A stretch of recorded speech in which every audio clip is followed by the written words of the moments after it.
हमारे खुदावंद यीशु की अंजील मुकद्दस यूहन्ना के मुताबिक उसका 21वां बाब 20 से 25 आयत तक। उस वक्त पतरस ने मुड़कर उस शागिर्द को पीछे आते देखा जिसे यीशु प्यार करता था और जिसने शाम के खाने के वक्त भी उसकी छाती पर झुककर पूछा था कि ऐ खुदावंद, तेरा पकड़वाने वाला कौन है। पतरस ने उसे देखकर यीशु से कहा, ऐ खुदावंद, इसका क्या होगा।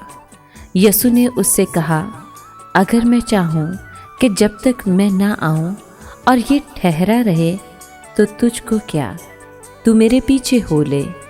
बस भाइयों में ये बात मशहूर हो गई कि वो शागिर्द ना मरेगा, लेकिन यीशु ने उससे ये नहीं कहा था कि ये ना मरेगा, मगर ये कि अगर मैं चाहूँ कि जब तक मैं ना आऊँ ये ठहरा रहे तो तुझको क्या। ये वही शागिर्द है जो इन बातों की गवाही देता है और जिसने ये लिखा है, और हम जानते हैं कि इसकी गवाही सच्ची है।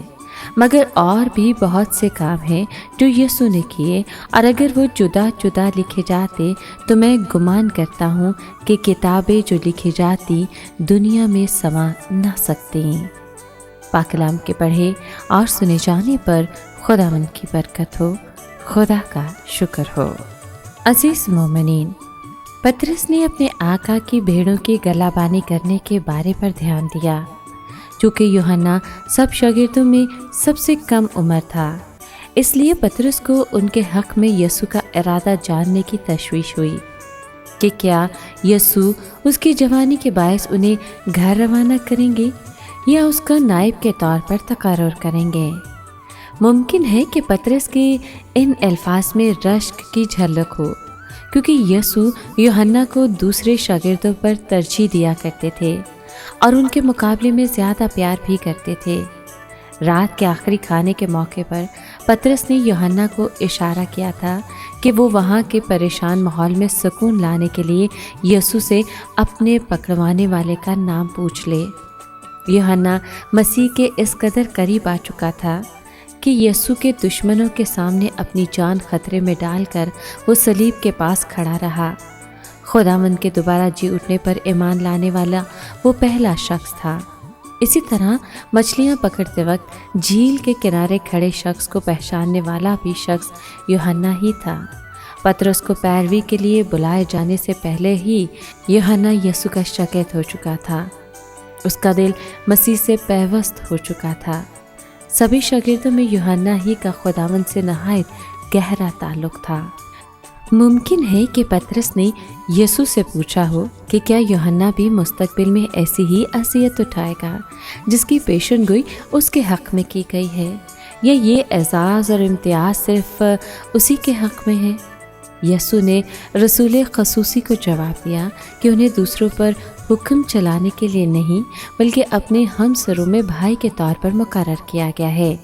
यूहन्ना के लिए मुस्तकबिल से उन्हें कोई सरोकार नहीं होना चाहिए, क्योंकि उनका उनके खुदावंद से बराह रास्त राब्ता कायम है। लेकिन पतरस रसूलों का नायब है। यूहन्ना दुआओं और सब्र के साथ कलीसिया में आई हुई इत्तकादी तजदीद की हमायत करते हुए और दुआ की क़ुव्वत से इस तजदीद को मुतासिर करते हुए खामोश रहे।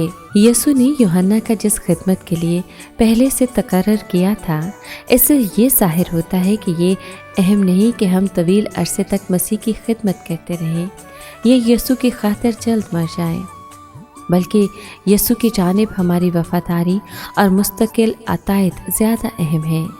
यीशु ने अपने रसूलों के साथ ऐसा सलूक नहीं किया गोया वो सब एक ही ढांचे में बने हुए हों, बल्कि यीशु अपने आका का जलाल ज़ाहिर करने के लिए हर एक के लिए खसूसी राह तैयार करते हैं। यूहन्ना की मौत के मुतालिक हमें कोई इल्म नहीं है। मुमकिन है कि वो कुदरती मौत मरे हों।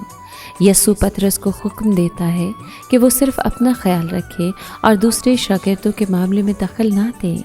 इसका मतलब ये हुआ कि हम दूसरे मसीहों के पेशों से परेशान ना हों, बल्कि ख़ुद अपनी ज़िंदगी में खुदा की मर्ज़ी जानने की कोशिश करें और फ़ौरन कतई तौर पर उसकी पैरवी करें। वफ़ादारी से पैरवी करना ही हर मसीही का नस्ब-ओ-लैन है। ए खुदावंद यीशु, تو عظیم الشان نجات دہندہ اور وفادار چرواہا ہے۔ ہم تیرے شکر گزار ہیں کہ تو نے پطرس اور یوحنا کی اس طریقے سے رہنمائی کی جو ان کے لیے انفرادی طور پر مناسب تھی، تاکہ وہ اپنی زندگی اور موت میں تیرا جلال ظاہر کریں۔ اور تیرا شکر کرتے ہیں کہ تو نے اپنے خادم یوحنا کو توفیق دی کہ وہ تیری محبت کی انجیل تحریر کرے۔ اس کے لفظوں میں ہم تجھ سے بات کرتے ہیں۔ ہم تیرے رحم و کرم، تیرے قول و اعمال، زندگی، موت اور دوبارہ جی اٹھنے کے لیے تیرا شکر گزار ہیں۔ تیرا شکر کرتے ہیں، اور اس لیے بھی کہ تو نے آسمانی باپ کو ہم پر ظاہر کیا اور ہمارے گناہ معاف کیے اور اپنی روح کے ذریعے ہمیں نئی زندگی عنایت کی۔ آمین۔